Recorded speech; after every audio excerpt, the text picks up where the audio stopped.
and welcome to the CNBC-TV18 special. Now the buzzword today is NBFC, not for so many good reasons as bad and the liquidity crunch that the sector is currently facing.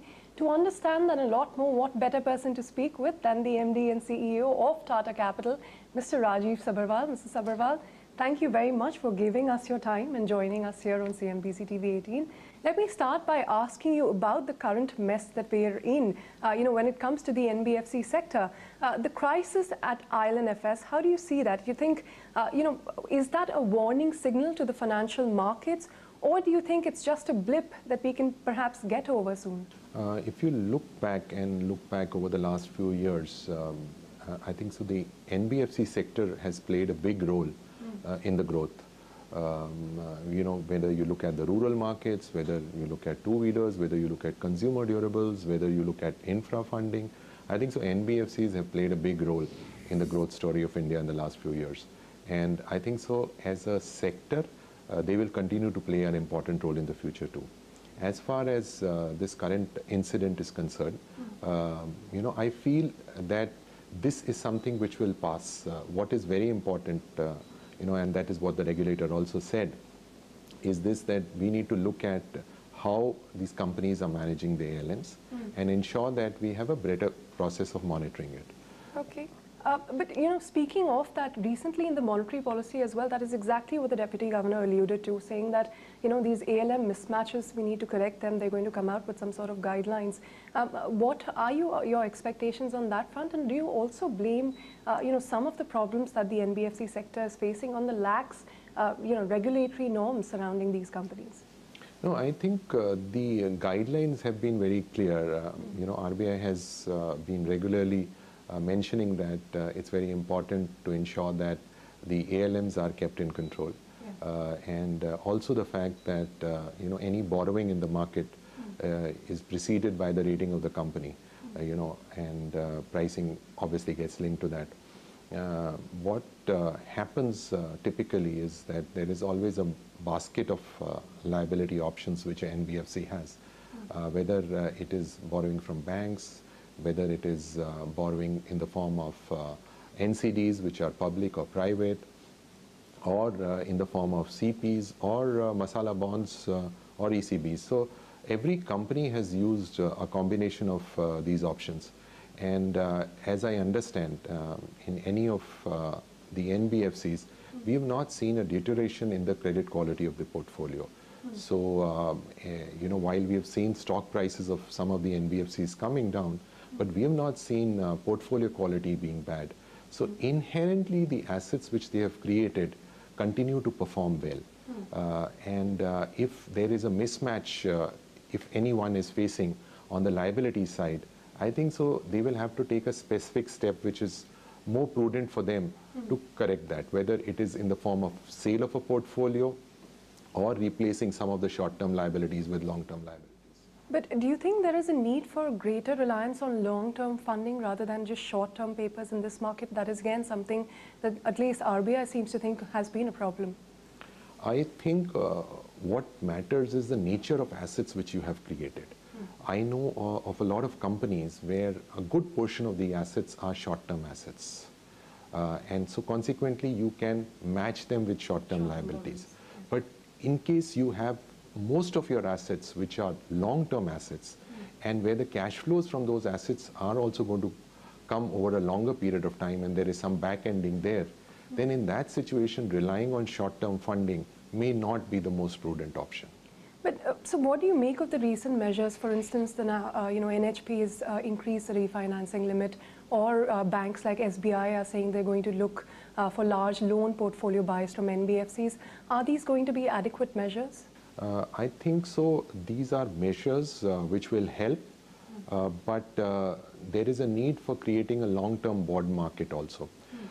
In case, NHP has talked about increasing the credit line for housing finance companies, and SBI and few other banks have talked about buying certain portfolios. I think so these will help, especially those companies which are having some amount of mismatch in terms of or gaps in their funding. Some of these things will help because it will create immediate liquidity. But in the long run, I think so it is important to create a long-term bond market which will help support some of these longer tenor fundings. Okay, but, that is a far, time away. But speaking of Tata Capital itself, are you looking at selling some portfolio, not just in the priority sector, but non-priority as well to banks? Are you in conversation with them? No, we are not selling. We are pretty comfortable on our liquidity. In fact, if there's an opportunity, we may look at buying some of the portfolios. Oh, okay. Could you tell us more about what sort of portfolios you are looking at? So it really depends on the opportunity and the yield which we are getting. We would look at if there are certain secured portfolios which are available in the market, which are coming at an appropriate yield, we would look at buying them. From NBFCs included? From across the financial... Yes. I also want to allude to, earlier you said, NBFCs have contributed largely in the credit flow to certain segments of the economy. A recent report that I was mentioning earlier, Morgan Stanley, for instance, said 52% of the incremental lending came from NBFCs in FY17 and about 42% in the last fiscal. Now, given the current liquidity problem in this sector, do you think there are some segments of the market that are going to get impacted when it comes to credit flow because of this problem? Obviously, if there is a liquidity crunch which is faced by a certain section of the NBFC industry or housing finance industry, it will impact growth. For example, if you look at the year which we are in, a good portion of the growth is coming from certain sectors, whether it's from affordable housing, whether it's from the road sector, two-wheeler sales, or, for example, consumer durable sales. I think the NBFC industry has a lion's share in each of these sectors. Yeah.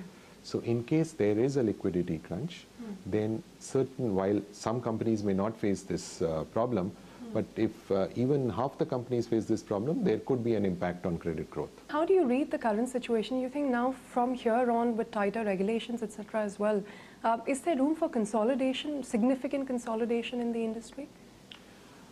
We will have to look for what the regulator, brings out in terms of any changes in policy, and all of these will, I'm sure, will balance out things in terms of both control and growth, because the regulator looks at both of these things when they look from a future perspective.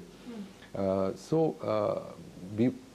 difficult to predict what they will bring out, but I feel that what will be definitely true is that larger companies with strong promoters, better rated and better governed companies should actually have a better time in the future.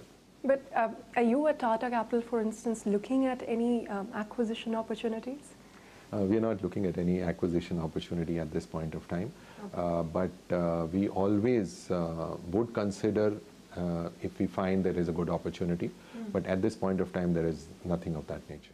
But, what is the opportunity in the current crisis? For instance, if you take a bird's eye view of what is happening in the NBFC, and this has been coming for some time, what do you think are the biggest challenges right now? I mean, there are the good players, there are the bad players, but is it the lack of transparency that has shaken the investors' confidence, or what do you think is the biggest problem right now? I don't think so there has been any issue on transparency.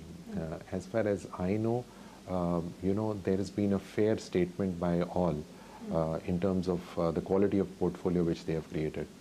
See, in the credit business, what is most important is the quality of book which you have created. If you look at things, nothing has changed dramatically in terms of the opportunity in the last 15 days or so. As far as if we've seen capacity utilization go up, production go up, that continues to go up. If you've seen strong rural demand, that continues to be strong. Strong commercial vehicle demand, strong demand from the two-wheeler segment, all of that still remains strong. From a long-term perspective, the opportunity still remains strong. Yeah. Okay. From a short-term perspective, what has happened is there is some amount of confidence which has got shaken because of certain challenges faced by one or two companies. What is very important for all players in the industry, both we as NBFCs or housing finance companies or banks or mutual funds, is to not just get swayed by sentiments, but to look at fundamentals of each company. And if you feel fundamentally that company is strong, has strong governance, then continue with whatever you are doing. And if you feel that there is a problem somewhere, then definitely step back. Like for example, at Tata Capital also, we have said that while all of this may open up an opportunity, because if some players are not lending, there could be a bigger opportunity for us to lend. But at this point of time, we don't want to make any mistakes. We have in fact tightened our credit policies